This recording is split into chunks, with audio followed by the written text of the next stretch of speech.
장애인 문화복지신문 제251호 제6면 기사입니다. 남양주시 발달장애인 공동체 늘품과 함께하는 소통의 시간 가져.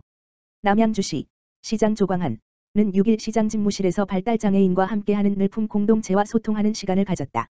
늘품 공동체는 발달장애인들과 그 부모들로 구성된 단체로 남양주시에서 진행하는 사회적 약자 배려 공동체 지원 사업을 통해 지난 6월부터 코로나19 방지를 위한 천마스크, 손소독제, 천연비누 등을 손수 제작하여 관내 발달장애인 가정과 독거 어르신들에게 전달해드리고 있다.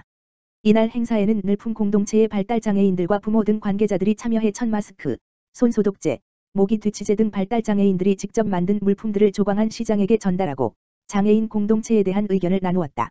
조광한 남양주시장은 사회적 약자인 발달장애인들이 스스로 공동체를 만들고 사회의 일원으로 살아가면서 다른 사회적 약자들에게 도움을 주는 모습이 인상적이다라며 앞으로 발달장애인 등 사회적 약자들에게 남양주시가 지원할 수 있는 부분을 고민하겠다라고 전했다.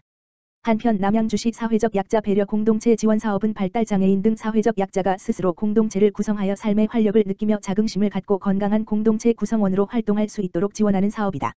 조광한 남양주시장, 시 전역 현장 점검 및 수해 복구 진두지휘. 조광한 남양주시장이 지난 2일부터 연속 3일간 수해 피해 현장을 점검하고 복구 작업을 직접 진두지휘한 데 이어 6일 오전부터 저녁까지 시 전역의 여러 수해 피해 현장을 찾아 피해 복구에 총력을 다하고 있다.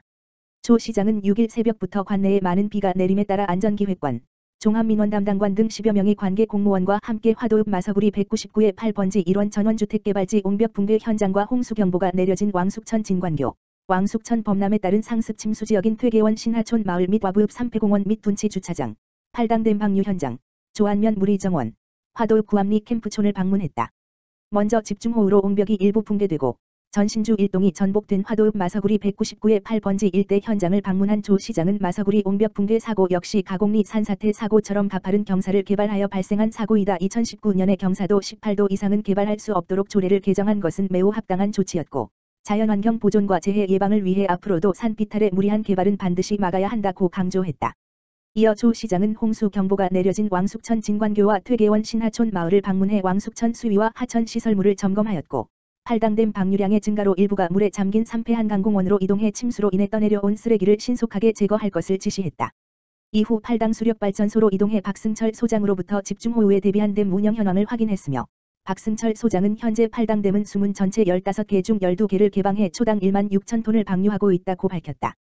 조 시장은 팔당댐 방류량의 증가로 저지대는 물에 잠겼고 조금 높은 지대에 위치한 삼패 공원도 일부가 침수돼 걱정스런 마음에 소장님을 직접 뵙고 현재 댐 운영 상황을 듣고 싶어 찾아왔다고 말하며 팔당댐 최대 방류량이 초당 2만 6천 톤인데 아직 여유가 있다는 소장님의 말씀을 들으니 마음이 조금 놓인다. 계속해서 운영에 철저를 기해 주시기 바란다고 당부했다.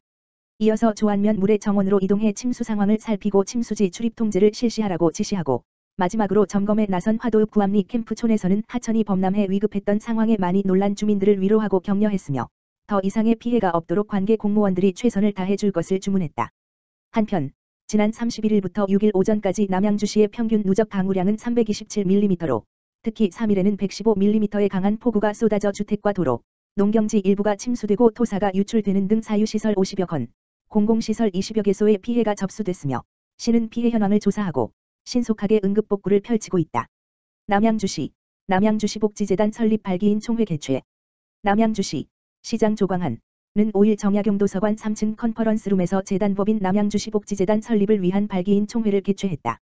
이날 발기인 총회에는 조광한 시장을 비롯해 기업인, 금융인, 학계 및 세무사, 변호사 등 각계각층 전문 분야의 인사 11명이 참여한 가운데 취지문 채택을 통해 재단의 설립 취지를 명확히 밝히고 재단 운영에 따른 정관과 사업계획 및 예산안을 심의 의결했으며 앞으로 재단을 이끌어 나갈 임원을 선임했다. 남양주시 복지재단은 조사 연구 및 복지 프로그램 개발 보급 자원 발굴 연계 시설 간 연계 교류 및 민관 협력 강화 등을 중점으로 추진할 예정이며 재단의 재정적 안정성을 도모하기 위해 30억 원을 2년간 분할해 출연할 계획이다.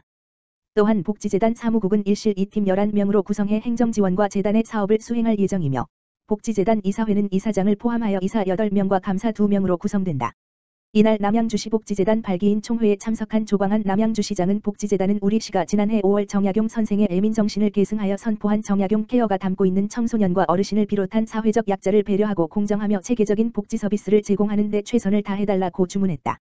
발기인 대표를 맡은 박기춘 우솔 대표 등을 비롯한 10명의 발기인들은 복지재단 설립 취지문을 통해 복지 서비스에 대한 욕구가 날로 증가하고 있는 현실에서 개인이 처한 어려움을 더 이상 개인의 몫으로 남겨두지 않고 사회적 약자가 체감할 수 있는 보다 촘촘한 사회 안전망을 구축하기 위해 남양주시 복지재단을 설립하게 되었다고 밝혔다.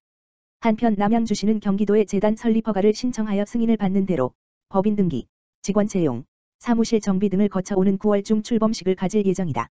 동두천시 정신건강복지센터 정신건강 1호 마을 신청 접수.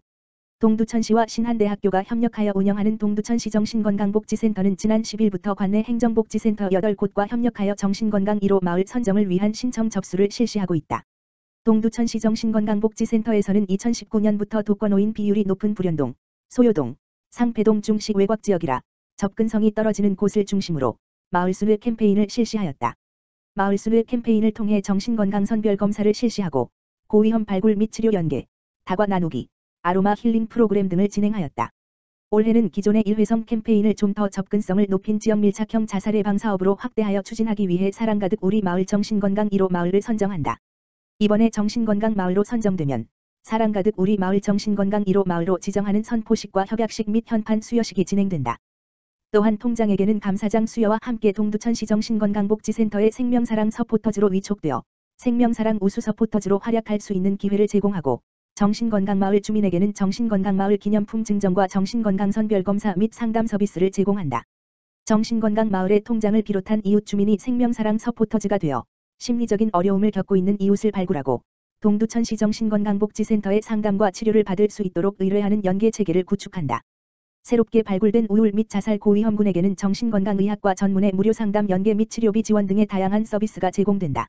주민이 함께 참여하는 정신건강 마을 조성을 통해 이웃의 관심을 갖고 주기적으로 서로의 안부를 확인하는 등 상호 간의 심리적 지지를 제공할 수 있는 토대를 만들어갈 예정이며 올해를 시작으로 정신건강 취약지역을 중심으로 점차 확대해 나갈 예정이다. 센터 관계자는 정신건강 1호 마을은 향후 동두천시 전체가 정신건강 마을이 될 수 있는 토대를 마련하는 시범마을로서 중요한 역할을 할 것으로 기대한다며 사랑 가득 우리 마을 만들기 정신건강 마을의 통장님들의 많은 관심과 협조를 부탁드린다고 전했다. 신청에 관한 자세한 사항은 동두천시 정신건강복지센터로 문의하면 되며 상담 문의는 동두천시 정신건강복지센터 다만 전화기 지역번호 031-863-3632 또는 스문의 시간 하라인 다만 전화기 1577-0199로 하면 된다. 동두천시의회 국가산단 조성 관련 CLH 사업 시행 협약 및 의무 부담 동의안 가결. 동두천시의회 의장 정문영은 10일 제297회 임시회를 열고 동두천 국가산업단지 조성을 위한을 통과시켰다. 앞서 지난 7월 23일 제296회 임시회에서 반대사, 찬성 3으로 부결했던 동의안을 가결한 것이다. 이번에는 7명 의원 전원이 동의안에 찬성했다. 최종 의결 후 지난 제296회 임시회에서 협약안에 반대했던 4명의 의원들, 정문영, 박인범, 김승호, 정계숙, 은 동두천시청 기자실에서 기자회견을 열고 원안 가결로 입장을 변경한 사유를 밝혔다. 동두천 국가산업단지 조성은 70년간의 안보 희생에 대한 보상 차원으로 추진된 것이다 라고 기자회견을 시작한 4명의 의원들은 지난번에 부결은 국가산업단지 조성 자체를 반대한 것이 아니었음을 강조했다. 이들은 산업용지 미분양 시 초래될 동두천시의 재정 부담을 줄이기 위해 LH 측과 재협상을 하라는 뜻에서 건설적 반대에 나섰던 것이라고 말했다.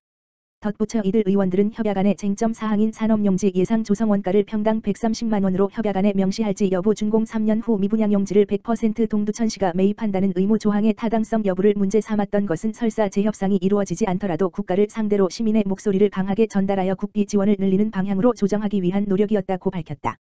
이어 이런 이유에도 불구하고 하루라도 빨리 국가산단 조성을 희망하는 시민들의 염원과 빠른 토지 보상으로 대토를 하여 내년 농사를 지어야 한다는 농민들의 절실함을 고려하고 존중하여 입장을 바꿔 가결한 것이라고 말했다. 또한 의회의 의결이 있기 전에 시 집행부가 LH 지역본부에 협약 및 의무부담 동의안을 통보하여 협약서 내용을 결정한 사항을 지적하고 향후 이런 일이 재발하지 않도록 반드시 사전에 의회와 협의하고 먼저 승인을 받으라고 주문했다.